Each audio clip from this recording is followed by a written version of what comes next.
श्री शिवाय नमस्तुभ्यम। हर हर महादेव। यवतमाल महाराष्ट्र में गुरुजी पंडित प्रदीप मिश्रा जी के द्वारा शिव महापुराण कथा जो कि 30 मार्च से शुरू हो गई थी 5 अप्रैल तक आस्था चैनल यूट्यूब के माध्यम से लाइव देखी जा सकती है। आज 5वें दिन की कथा में गुरुजी ने इन नए उपायों की जानकारी दी है। गुरुजी ने बताए हैं त्रिजलेश्वर महादेव वाला बिल्कुल की जानकारी दी है। एकदम नए उपाय हैं जिसमें आपको 3 अनाजों की आवश्यकता होगी। कैसे करना है उपाय? मनोकामना पूर्ति के लिए किया जा सकता है ये उपाय, रोग मुक्ति के लिए किया जा सकता है। पूरी जानकारी आपको इसी वीडियो के माध्यम से प्राप्त होने वाली है। साथ ही गीता प्रेस गोरखपुर की शिव महापुराण कथा का अध्याय जो हम रोज पाठ करते हैं उसका भी रोज एक अध्याय हम आप लोगों के लिए रिकॉर्ड करते हैं ताकि आप भी उसका श्रवण कर सकें। शिव जी से जुड़ी रोचक जानकारी, रोचक कथाएं आप तक लेकर आते हैं। साथ ही कल 4 अप्रैल है, वैशाख शनिवार का दिन है। इसमें किए जाने वाले विशेष उपाय की जानकारी भी आपको इसी वीडियो के माध्यम से प्राप्त होगी। आज की कथा में गुरु जी ने 14 उपाय पत्रों की जानकारियां दी हैं। किसी कारणवश यदि आपने आज कथा नहीं सुन पाए हैं तो पूरी कथा का रास्ता तो आपको एक छोटे से वीडियो से प्राप्त होगा। तो बढ़ते हैं आज की कथा की पहली जानकारी की ओर। गुरु जी ने कहा, अगर आप शिव की शरणागति धारण करते हैं तो शिव आपके दोष नहीं देखते, आपको शिव की कृपा प्राप्त होती ही है, ये निश्चिता है। भोलेनाथ अगर कुछ देखते हैं तो वो केवल आपके गुण देखते हैं, आपका निर्मल मन देखते हैं। बढ़ते हैं अगली दूसरी जानकारी की ओर। कई लोग कहते हैं मंत्र जाप करो, ये बहुत आवश्यक है, तो आप ध्यान से सुने। चंचुला जी ने तुमरुका जी से प्रश्न किया, ना तो मैंने कोई मंत्र जपा, ना मैंने कोई पुण्य किया, तो मैं माता पार्वती की सखी कैसे बन गई? तुमरुका जी बोली, तुम्हारे गांव के लोग किसी और जगह पर जा रहे थे, तुमने सारे लोगों को लेकर काशी चली गईं और भले ही तुम्हें मंत्र नहीं आता था पर तुम्हारा मन बहुत निर्मल है, इसलिए वो माता पार्वती की सखी बनी। बढ़ते हैं आज की कथा की तीसरी जानकारी की ओर। कोमल जी पत्र लेकर आई, लिखती हैं 2021 में मेरे पति की हार्ट अटैक से मृत्यु हो गई थी। जीवन में सब कुछ खत्म हो गया। मेरी भाभी ने मुझे कथा के बारे में बताया। मैंने कथा सुनना शुरू किया और जल का आचमन भी करना शुरू किया। रोज शिव जी पे जल चढ़ाती, जल जो जलाधारी से आता उस जल का आचमन करना शुरू किया और मुझे बीमारियों में भी लाभ हुआ। बेटी का विवाह कैसे होगा सोचा करती थी। मैं अपनी बेटी को शिव को सौंप दिया, शिव की बेटी उसे बना दी और अच्छे घर में उसका रिश्ता हुआ है, विवाह भी हो गया है। उसी का आभार व्यक्त करने आए हैं। बढ़ते हैं अगली चौथी जानकारी की ओर। लक्ष्मी जी पत्र लेकर आई, लिखती हैं पशुपतिनाथ व्रत किया, सफ़ेद आंकड़े की जड़ का प्रयोग भी किया और संतान सुख हुआ है, खुद का मकान भी बन गया है, उसी का आभार व्यक्त करने आए हैं। बढ़ते हैं अगली 5वीं जानकारी की ओर। विजया जी पत्र लेकर आई, मेरा बेटा पुलिस की तैयारी कर रहा था पर उसका चयन नहीं हो पा रहा था। बार बार चयन न होने के कारण वो हार रहा था। मैंने उसे मंदिर जाने को कहा और शिव पर जल चढ़ाने को कहा और खूब अधिक मेहनत करने को कहा। मंदिर में सफाई का कार्य उसको सौंपा। बेटे ने ऐसा ही किया। बेटे ने साफ सफाई का कार्य किया, मंदिर में रोज 1 लोटा जल चढ़ाता, मंदिर जाता और बेटे की नौकरी लग गई है, उसी का आभार व्यक्त करने आए हैं। बढ़ते हैं अगली 6वीं जानकारी की ओर। कई बार घर में इतना विवाद हो जाता है कि ऐसा लगता है कि घर छोड़कर चले जाएं। गुरुजी ने कहा, शिव महापुराण की कथा कहती है प्रदोष काल में केवल शिव पार्वती भ्रमण के लिए नहीं निकलते बल्कि वे आपके कल्याण करने के लिए, प्रश्नों के उत्तर के लिए निकलते हैं। 2 चीज़ें स्मरण करना, विवाद में कभी भी घर मत छोड़ना, विवाह में कभी शिव का द्वार मत छोड़ो। बढ़ते हैं अगली 7वीं जानकारी की ओर। दुर्गा जी पत्र लेकर आई, लिखती हैं 2020 में डिप्रेशन में चली गई थी। इतनी दवाई खाई कि डिप्रेशन समाप्त नहीं हुआ, पर घर वालों ने जब से आपकी कथा सुनाना शुरू किया तब से मेरा डिप्रेशन खत्म हो गया है और घर में कथा सुनने का क्या महत्व बताना चाहूँगी। बच्चों का काम शुरू हो गया, उसी का आभार व्यक्त करने आई हूँ। बढ़ते हैं अगली जानकारी की ओर। एक और पत्र आया है आस्था जी का। प्रतिवर्ष सीहोर से रुद्राक्ष महोत्सव में जाते हैं, प्रतिवर्ष कांवड़ यात्रा में जाते हैं। पति के पेट में गठान हुई, कई जगह दिखाया पर कहीं लाभ नहीं हो रहा था। ऑपरेशन कराने के बाद भी 8 दिनों तक उल्टी चलती रही। डॉक्टर ने कहा सब भगवान के ऊपर है। हमने शिव पर चढ़े जल का आचमन कराना शुरू किया और आज पति पूरी तरीके से ठीक हो चुके हैं, उसी का आभार व्यक्त करने आए हैं। फिर एक और पत्र आया सुप्रिया जी का, लिखती हैं घर में संतान सुख नहीं था, कथा का श्रवण करना शुरू किया, साथ ही भोलेनाथ के मंदिर के द्वार जाते 1 लोटा जल चढ़ाना शुरू किया, सफ़ेद आंकड़े की जड़ का प्रयोग किया और संतान सुख हुआ है, उसी का आभार व्यक्त करने आए हैं। फिर एक और पत्र आया है किरण जी का, लिखती हैं 7 वर्ष से संतान सुख नहीं था, किसी ने कथा के बारे में बताया, कथा सुनना शुरू किया, कुछ घर में ही टीवी के सामने बैठकर कथा का श्रवण करती और घर में ही घर की ही मिट्टी को मैंने गर्भ से लगा लेती और संतान सुख हुआ है, उसी का आभार व्यक्त करने आई हूँ। वैष्णवी जी पत्र लेकर आई, 2016 में शादी हुई थी, संतान सुख नहीं था, पशुपतिनाथ व्रत किया, और पुत्र रत्न की प्राप्ति हुई है। 8 वर्ष के बाद उसी का आभार व्यक्त करने आए हैं। प्रियंका जी पत्र लेकर आई, लिखती हैं शादी के 9 साल हो गए थे, संतान सुख नहीं था, पंडाल में कथा सुनी और 9 साल के बाद संतान प्राप्त हुई है। फिर रुचिका जी पत्र लेकर आई, संतान सुख नहीं था, टेस्ट ट्यूब से भी लाभ नहीं हुआ, हमने टेस्ट ट्यूब बेबी भी कराया पर उसमें हमको सफलता नहीं मिली। 5 कथा पंडाल में कथा सुनी, वहाँ की मिट्टी को गर्भ से लगाया और 7 वर्ष के बाद संतान सुख हुआ है, उसी का आभार व्यक्त करने आए हैं। फिर एक और पत्र आया है निकिता जी का, लिखती हैं 6 साल हो गए थे, संतान सुख नहीं था, कंकर शंकर का पूजन किया, कुबेरेश्वर धाम गए, साथ ही सफ़ेद आकड़ी की जड़ का प्रयोग किया, मंदिर में रोज़ भोलेनाथ की शिवलिंग पे जल चढ़ाते, जल का आचमन करते और संतान सुख हुआ है, उसी का आभार व्यक्त करने आए हैं। शारदा जी पत्र लेकर आई, लिखती हैं संतान सुख नहीं था, सफ़ेद आकड़ी की जड़ का प्रयोग किया, पंडाल में कथा सुनी, वहाँ की मिट्टी को गर्भ से लगाया और संतान ने जन्म लिया है, उसी का आभार व्यक्त करने आए हैं। वैशाली जी पत्र लेकर आई, लिखती हैं 19 साल से संतान सुख नहीं था, सफ़ेद आकड़ी की जड़ का प्रयोग किया और पंडाल की मिट्टी को गर्भ से लगाया, संतान सुख प्राप्त हुआ है, उसी का आभार व्यक्त करने आए हैं। कितने सारे ऐसे पत्र आए हैं जिन्हें संतान सुख हुआ है। बढ़ते हैं अगली 8वीं जानकारी की ओर। कभी आप लोग सीहोर जाएं, गुरुजी ने कहा, तो वहाँ आपको 300 से 400 साल पुराना वट वृक्ष देखने को मिलेगा। तो एक बात ध्यान रखें, कभी भी वट वृक्ष के नीचे जाएं, उसके नीचे बैठकर भगवान का जाप करें, पर वट वृक्ष की डालियों को स्पर्श नहीं करना चाहिए, ना ही कुछ तोड़ना चाहिए। बढ़ते हैं अगली 9वीं जानकारी की ओर। यदि आपका कोई कार्य अटक रहा है, या आज की कथा का गुरुजी का बताया बिल्कुल नया उपाय है। यदि कोई आपका कार्य अटक रहा है, बहुत प्रयत्न कर लिया पर पूर्ण नहीं हो रहा है, वराह पुराण और स्कंद पुराण में इसका वर्णन देखने को मिलता है। त्रिजलेश्वर महादेव का नाम इस उपाय में आपको लेना है। कोई भी शिवलिंग पर कोई भी प्रदोष में आप इस उपाय को कर सकते हैं, मतलब आपके नज़दीकी शिवालय जो हो वहाँ पे भी आप जाकर ये उपाय कर सकते हैं।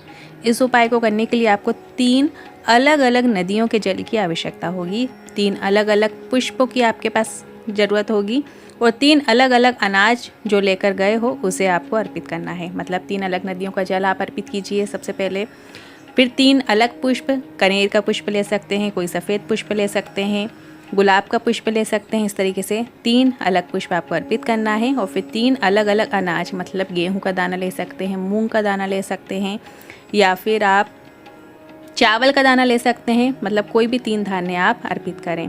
पूरा उपाय करते समय आपको त्रिजलेश्वर महादेव का नाम लेकर अर्पित करें और इसके बाद 1 पुष्प और 1 अनाज का दाना आपको प्राप्त कर लेना है शिवलिंग के ऊपर से।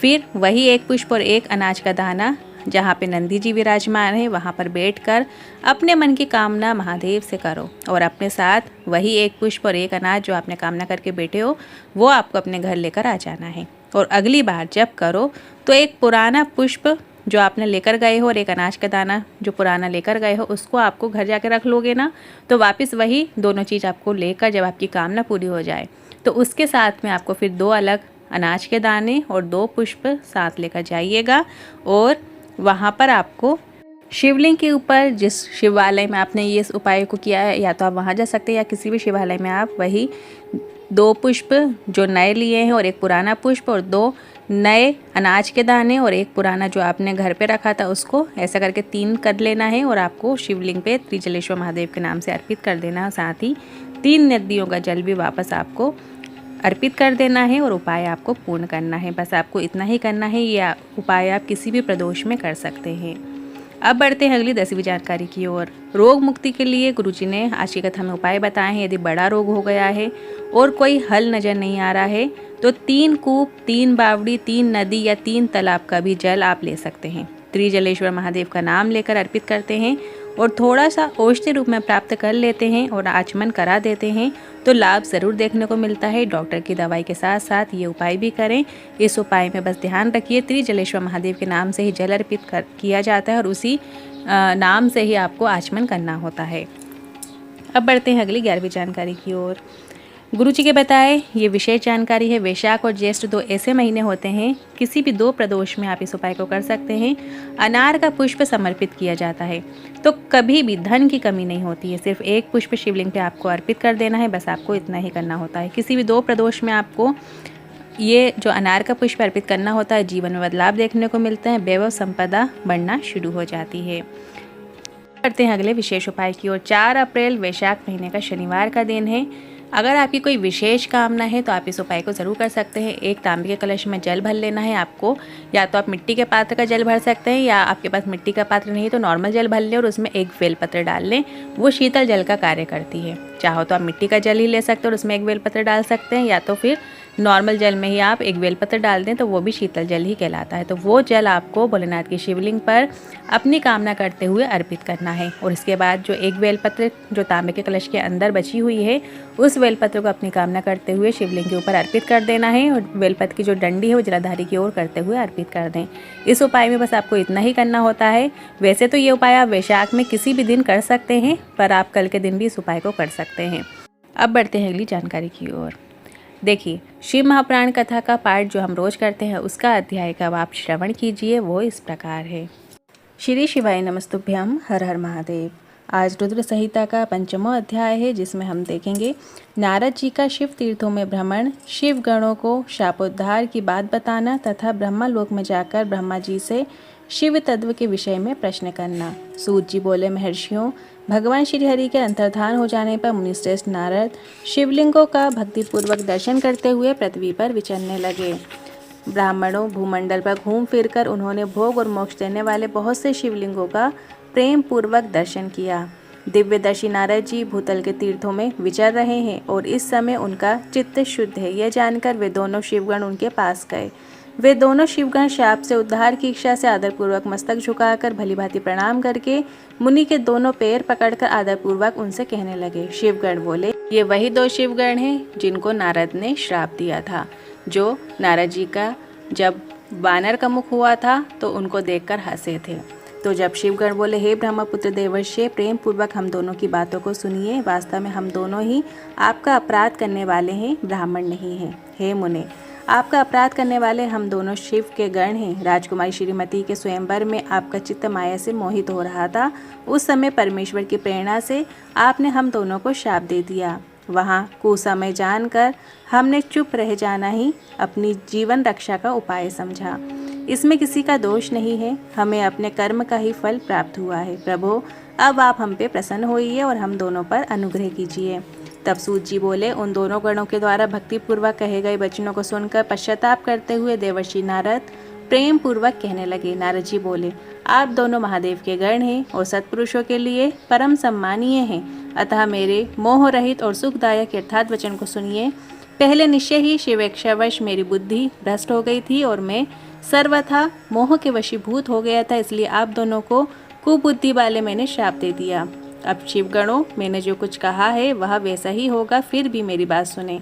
मैं आपके लिए शाप उद्धार की बात कह रहा हूँ। जो शाप दिया था उसके उद्धार के लिए नारद जी ने कहा, आप लोग आज मेरे अपराध को क्षमा कर दें। मुनिवर, विश्रवा के वीर्य से जन्म ग्रहण करके आप संपूर्ण दिशाओं में प्रसिद्ध कुंभकर्ण और रावण राक्षस राज का शरीर प्राप्त करेंगे और बलवान वैभव से युक्त तथा परम प्रतापी होंगे।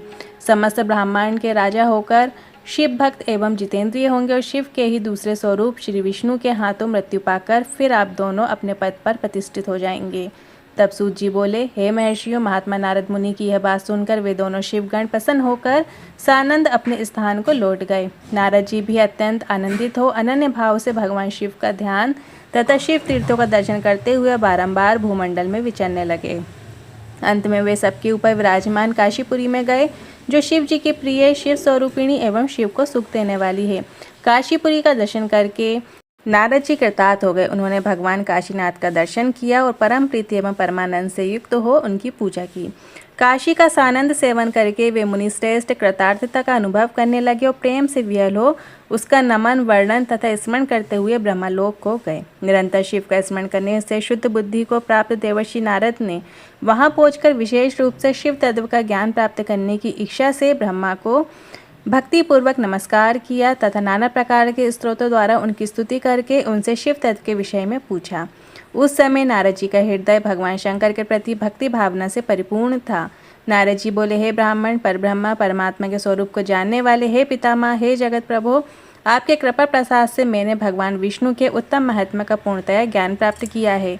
भक्ति मार्ग, ज्ञान मार्ग, अत्यंत दुस्तर तपोमार्ग, दान मार्ग तथा तीर्थ मार्ग का भी वर्णन सुना है, परंतु शिव तत्व का ज्ञान मुझे अभी तक नहीं हुआ है। मैं भगवान शंकर की पूजा विधि को भी नहीं जानता, अतः हे प्रभु आप क्रमशः इन विषयों को तथा भगवान शिव के विविध चरित्रों को मुझे बताने की कृपा करें। शिव तो निर्गुण होते हुए भी सगुण है, ये कैसे संभव है? शिव की माया से मोहित होने के कारण मैं शिव के तत्व को नहीं जान पा रहा हूँ। सृष्टि के पूर्व भगवान शंकर किस स्वरूप से अवस्थित रहते हैं और सृष्टि के मध्य में कैसी क्रीड़ा करते हुए स्थित रहते हैं? सृष्टि के अंत में वे देव महेश्वर किस प्रकार से रहते हैं और संसार का कल्याण करने वाले वे सदाशिव किस प्रकार प्रसन्न रहते हैं? हे विधाता, वे संतुष्ट होकर अपने भक्तों और अन्य लोगों को कैसा फल देते हैं, वह सब हमें बताएं।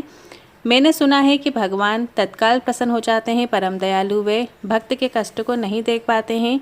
ब्रह्मा, विष्णु और महेश ये तीनों देव शिव के ही अंश हैं। महेश उनमें पूर्ण अंश है और स्वयं में वे परात्पर शिव हैं। आप उन महेश्वर शिव के आविर्भाव एवं उनके चरित्र को विशेष रूप से कहें। हे प्रभु, इस कथा के साथ ही उमा पार्वती के आविर्भाव और उनके विवाह की भी चर्चा करें। उनके गृहस्थ आश्रम और उन आश्रम में की गई विशिष्ट लीलाओं का वर्णन करें। हे निष्पाप, इन सब कथाओं के साथ अन्य जो कहने योग्य बातें हैं उनका भी वर्णन करें। उन शिव और शिवा के आविर्भाव एवं विवाह का प्रसंग विशेष रूप से कहें और कार्तिकेय के जन्म की कथा भी मुझे सुनाएं। हे जगत प्रभु, पहले बहुत लोगों से मैंने ये बातें सुनी है किंतु तृप्त नहीं हो सका हूँ, इसलिए आपकी शरण में आया हूँ। आप मुझ पर कृपा करें। अपने पुत्र नारद की यह बात सुनकर लोक पितामह ब्रह्मा वह इस प्रकार कहने लगे। अब अगला जो अध्याय उसमें ये आएगा कि महाप्रलय काल में केवल सद ब्रह्मा की सत्ता का प्रतिपादन, उस निर्गुण निराकार ब्रह्मा से सदाशिव का प्राकट्य, सदाशिव द्वारा स्वरूपभूत शक्ति अंबिका का प्रकटीकरण कैसे हुआ, उन दोनों के द्वारा काशी या आनंदवन जिसे कहा जाता है उसका प्रादुर्भाव कैसे हुआ, शिव के वामांग से परम पुरुष विष्णु का आविर्भाव तथा इनके सकार से प्राकृत तत्वों के क्रमशः उत्पत्ति का वर्णन आने वाले अध्याय में आपको देखने को मिलेगा। हर हर महादेव, हर हर शंभु।